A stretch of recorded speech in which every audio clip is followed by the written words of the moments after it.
Hello and welcome back to Raise a Voice, a platform made by and for the youth. I'm one half of Raise a Voice, Olaolu, and today I've got a video on productivity and motivation. Now, with the COVID-19 virus affecting us in all different ways, including myself, a lot of people may feel demotivated and aren't as productive at a time like this.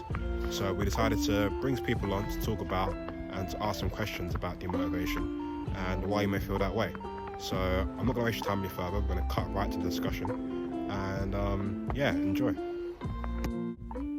Right, so we're going to go into how much time you should spend working, how much time you should spend probably just chilling out.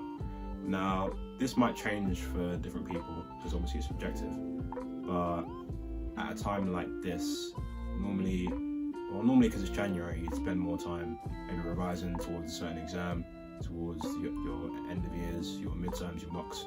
But obviously because of COVID, that's not really the case. So some might like to spend 8 hours, some might like to spend 5 hours, sometimes some might like to spend 4 hours. But Julian, does it really matter?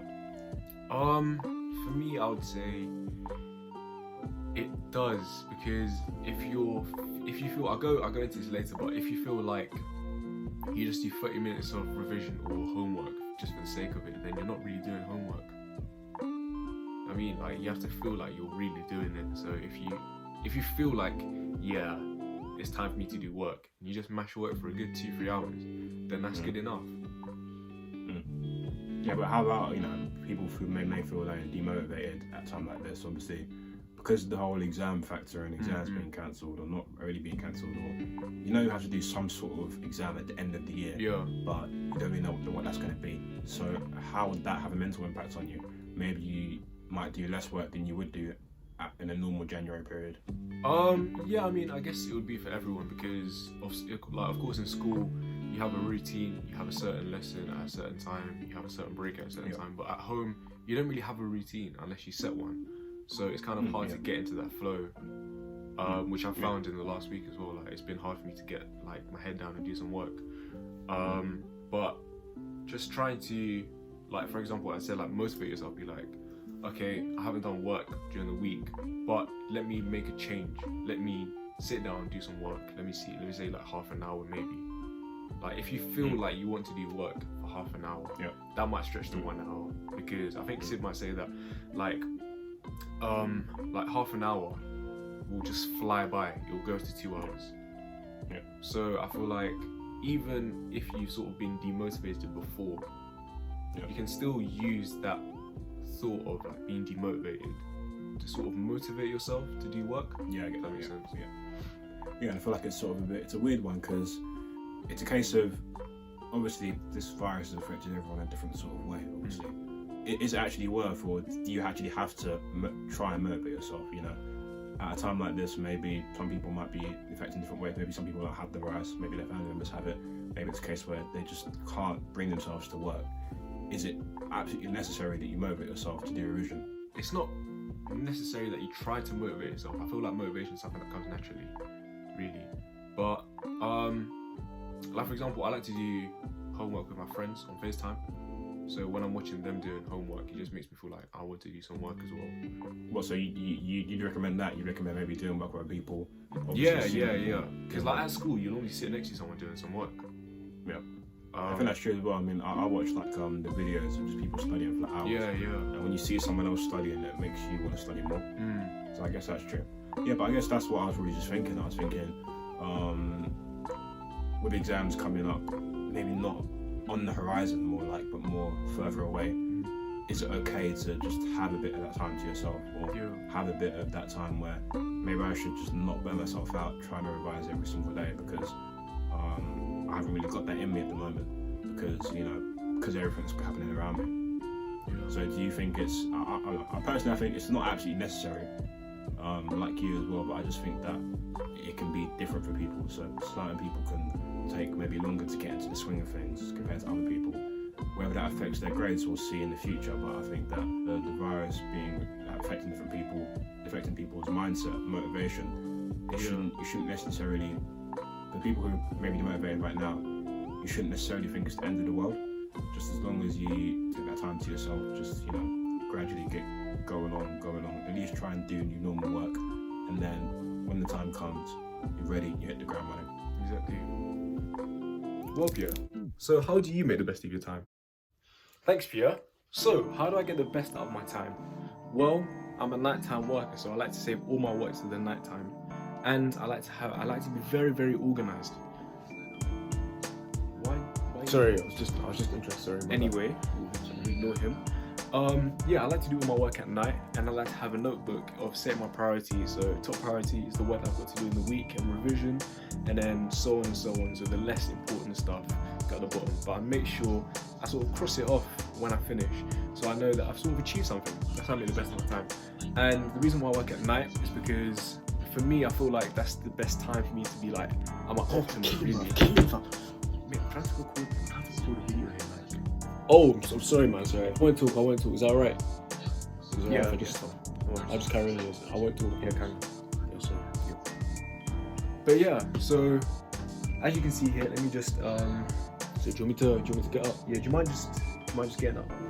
Cheers a bit. Thank you. Yeah. So as you can see here, I like to have.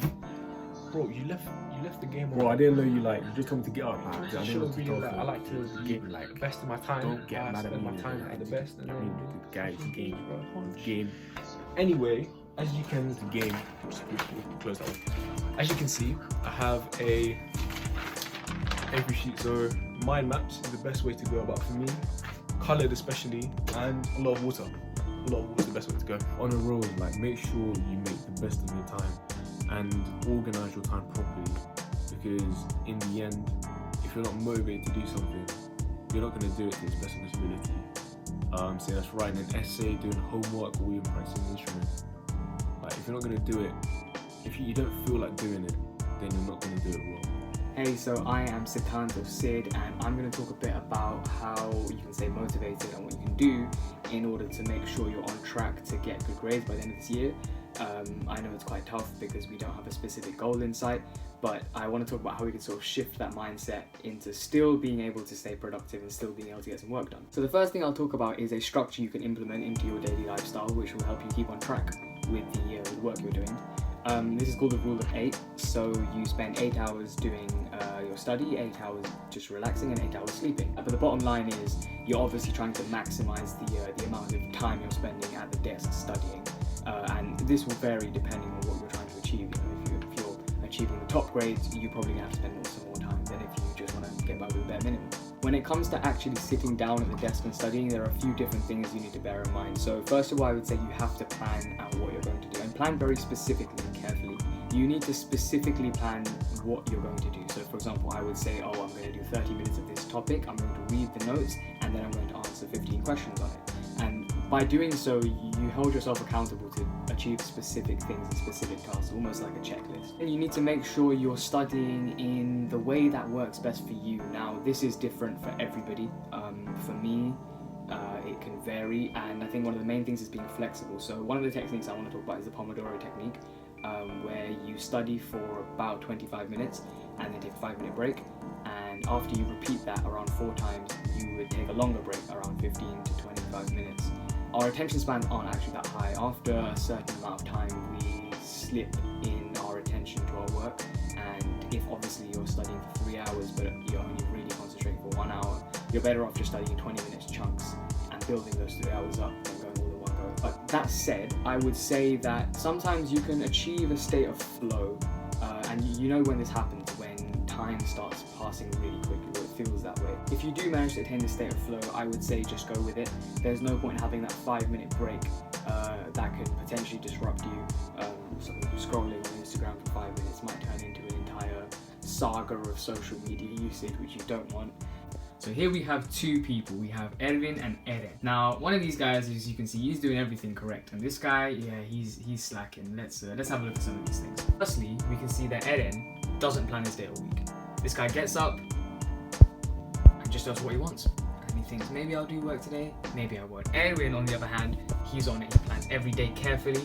He makes sure he's going over the topics in a sequential manner, and he gets on top of his work. Next up, we have Eren, who has a rigid structure. So he thinks, right, if I can't follow the 8-8-8 rule, I'm just going to leave the work for today. Or if I can't do a few Pomodoro cycles, I'm not going to do them at all. Whereas Eren, he has a flexible work structure. If he feels he can go on for 2 or 3 hours and just do the work, he'll do that. If he feels he wants to use the Pomodoro technique for a couple hours, he'll do that. That's why he gets work done. We have a big one up next here, Erwin. He actively eliminates distractions. His phone is in the other room. He doesn't do anything but work when he's sat down to study. He makes sure that he's not watching YouTube on the side or Netflix on the side, and he makes sure nobody is calling him, texting him, distracting him, nothing. Eren, on the other hand, he thinks TikTok is revision. He sees a couple educational TikToks and he's like, the day is done. Then we have Eren fantasizing about a perfect productivity flow. This guy, he watches all the productivity YouTubers, he goes through TikTok, learning all the life hacks for productivity, but then never actually studies. Instead, Erwin just knows to get on with it. He just gets on with it. He's like, right, I'm being lazy, let me just sit down for 20 minutes and let me see if I can do work.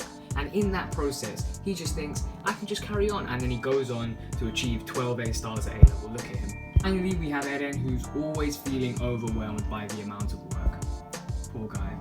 He looks at his timetable. He's like, damn, I have 16 topics from chemistry to still revise. I've done none of them. And then he doesn't get anything done because he just sits there crying about how much work he has. On the other hand, Edwin, he knows what he's doing. He knows that if he breaks tasks down into small amounts every day, he can get through the entire spec. How can you not admire this man? Look at him. What guy, man.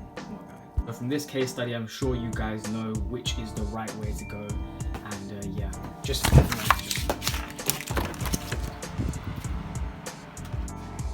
So I'm going to be that person and flip the script. I want to say, do something that you don't need to find motivation for.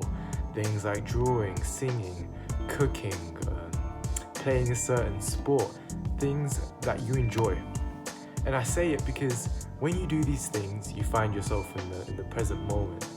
And doing things where you don't need to give yourself a pep talk gives you that mental rest. And it also reserves your willpower. Willpower needed when you maybe do have to do things that you need motivation for. For example, revising homework or doing certain, chores. And I think before we can consider being motivated and how to stay motivated, we need to set our environment and the way we do things up so that we can have motivation left in our tank. And I think the second point that I want to raise is also just getting your sleep and treat yourself well. Getting your sleep, fix your diet. Because when you don't have those two things in check, you're tired, you're groggy, you don't have the willpower and the motivation to follow through on difficult decisions. And I will invite you to really think about, how you felt when you don't get enough sleep, and really try and see the difference between the decisions you make when you get a lot of sleep and have a good diet compared to when you don't get enough sleep and don't have a good diet. I just find that when I don't get enough sleep, it's so hard to be disciplined. The last thing I want to talk about is obviously just enjoying yourself, being out. As you can see, it's snowing where I am right now. It's important to take a break and not constantly work, so this is part of my 8 hours of relaxing time. And yeah, just get some fresh air and don't burn out. This is quite a difficult time for everyone, and although you'd like to be doing a lot of work, I know it is hard, so take some time off. Oh, a bit windy here by Matalan and Asda, but I hope you learned something today, and maybe try out that rule of 8. Put it in the comments down below, and it's cold, it's starting to snow. Anyway, stay positive, stay happy, raise a voice.